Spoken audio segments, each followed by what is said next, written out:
Hai semuanya, berjumpa lagi dengan Cikgu Penny dalam Sains Tingkatan 4 topik 3.4 Indeks Jisim Badan ataupun BMI. Dalam topik ini nanti kita akan belajar mengira dan menentukan indeks jisim badan dan menginterpretasi indeks jisim badan dan membuat keputusan mengenai tindakan yang perlu diambil.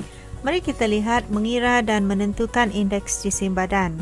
Indeks jisim badan atau lebih dikenali sebagai BMI, Body Mass Index, ialah pengukuran jisim badan berbanding dengan ketinggian. Rumus bagi BMI ialah jisim badan per ketinggian kuasa 2. Unitnya adalah kilogram per meter kuasa 2.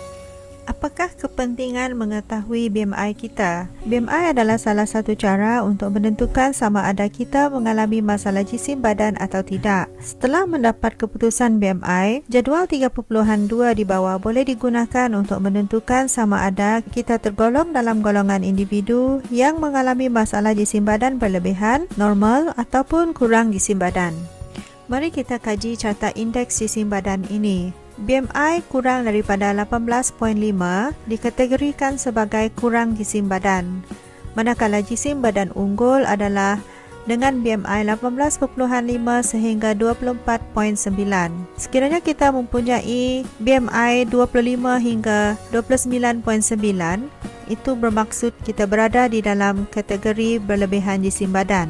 Manakala jika kita mempunyai BMI 30.0 ataupun lebih, itu termasuk di dalam kategori obes. Kajian menunjukkan bahawa jangka hayat seseorang yang mempunyai BMI unggul iaitu 18.5 sehingga 24.9 kg per meter persegi adalah lebih tinggi daripada seseorang yang mempunyai BMI yang lebih rendah atau tinggi. Kajian menunjukkan jisim badan yang berlebihan boleh menyebabkan masalah kesihatan yang serius. Keadaan ini akan meningkatkan risiko mengidap beberapa penyakit yang serius seperti serangan jantung, tekanan darah tinggi, stroke, diabetes mellitus ataupun kencing manis dan komplikasi sendi dan tulang.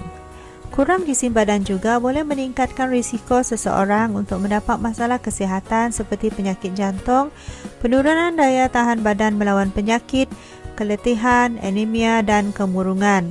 Namun begitu, mencapai dan mengekalkan jisim badan unggul melalui pemakanan yang sihat dan aktiviti fizikal yang konsisten dapat membantu mencegah penyakit-penyakit ini. Mari kita lihat bagaimanakah cara untuk kita menambah ataupun menurunkan jisim badan. Untuk menambah jisim badan, kita haruslah mengamalkan pemakanan yang sihat dan seimbang berpandukan piramid makanan Malaysia dan pinggan sihat Malaysia.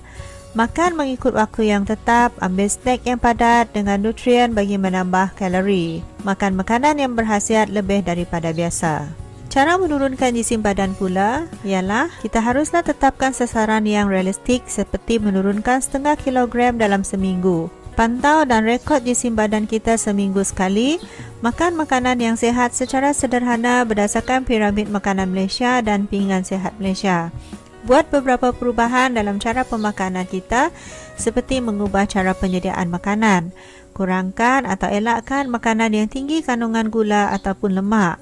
Lakukan senaman sederhana seperti berjalan laju, berbasikal dan berenang sekurang-kurangnya 30 minit 3 hari seminggu. Dan dapatkan sokongan daripada orang yang rapat dengan kita. Kita sudah sampai ke hujung topik 3.4 iaitu indeks jisim badan. Jumpa lagi dalam topik yang seterusnya. Semoga sehat selalu.